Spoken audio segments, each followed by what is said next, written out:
Go, go, go. Go, go, go. Go, go, go.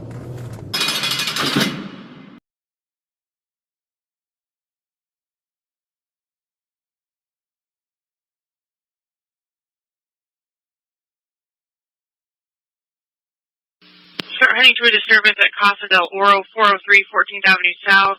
There's a female and a male arguing. Male said he was going to go inside and get a 1032.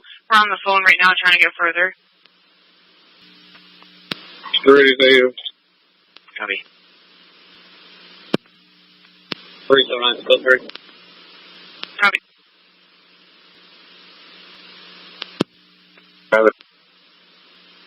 Copy. Station 396, I'm at 11 South. You can put me on that. Copy.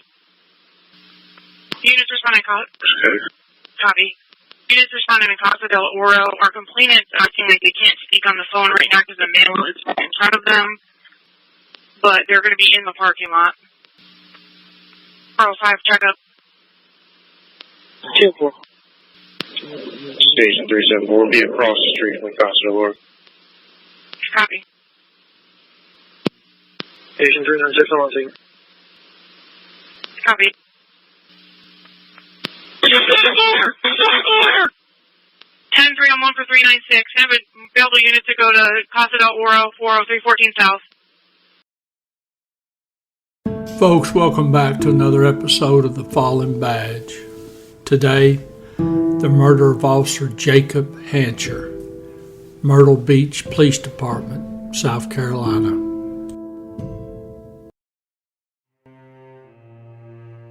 Folks, we're going to be in Myrtle Beach, South Carolina. Now, Officer Hancher was 23 years old. He had 8 months on as a patrol officer with Myrtle Beach. Now, his mom and daddy were alive. He had a bonus mama. He had a brother, 3 sisters, and his grandparents were still alive. It's October 3rd, 2020. Most of the information I'm going to get from this is going to come from the South Carolina Law Enforcement Division. That's a state agency that investigates police shootings. Now, it all began at a house there at the corner of Yopon Drive and 14th. Girlfriend went over to her apartment. She took a friend of hers with her. She told her boyfriend that she wanted to break up with him and that he needed to get his stuff and leave her house. Well, now the boyfriend, he got really upset over that and told her he didn't know where he was supposed to go if she was going to throw him out. Now, he went on to say that he wasn't going to jail and that he was going to shoot the police if they showed up. He said, if you call the police, I'm going to start firing. So now this friend of the girlfriend, he called the police, told them what was going on, told them what the suspect had said. So the call goes out. At least 3 cars are heading towards the scene. Now they know that the suspect's claiming to have a gun. I don't know if the dispatcher who took the call, if they asked what kind of gun or guns the suspect had or not. Now, Officer Hancher, he got to the scene first. He pulled on the corner there across from the house. The original location to meet the complainant was a parking lot of a business across from the house. So he pulled up there. The second officer, he makes the scene. He pulls up on the opposite corner, directly across the street on 14th. Now he's operating a golf cart. Now you hear him, Officer Hancher. He advises dispatcher that he's heading over to the house. He walks across the street, and the second officer, he's walking towards the yard. Officer Hancher gets up into the yard. Now the suspect, at least according to the body cam footage of Officer Hancher, you can see a shadowy figure through the curtains of the front window. Now where Officer Hancher's standing at the time the shots are fired. There's 2 cars parked there. Well, the suspect, he cuts loose with his rifle that he's got, semi-automatic rifle. And Officer Hancher's hit multiple times, and he falls in between the 2 cars. And he's in a location nobody can really see him.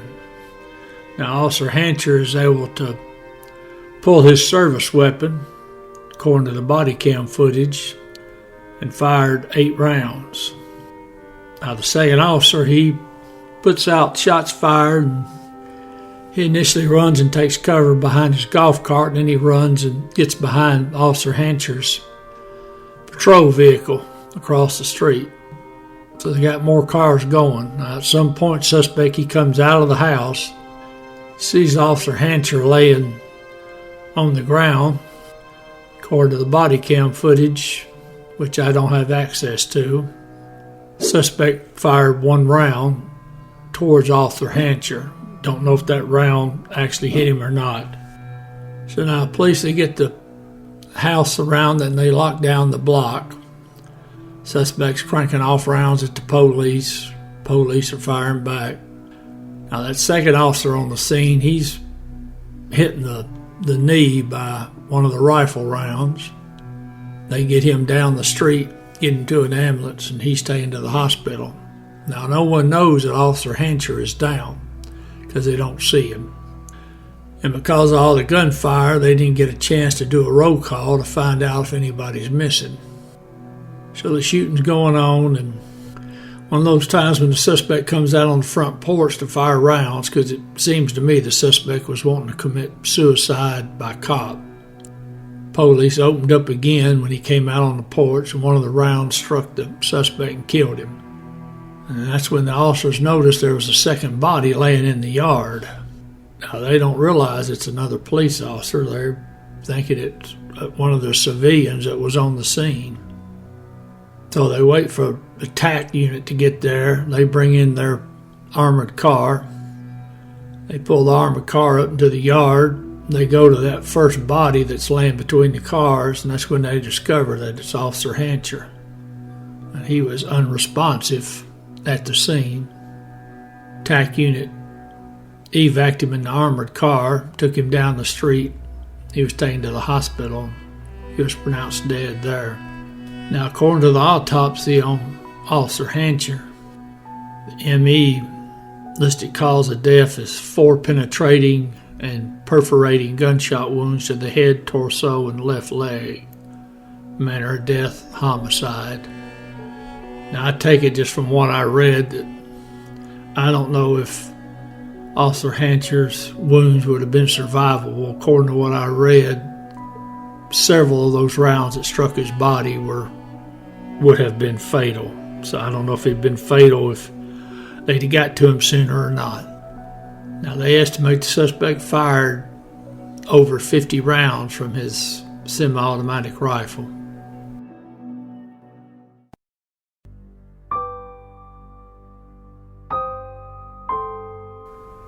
Officer Jacob William Hancher. End of watch, October 3rd, 2020.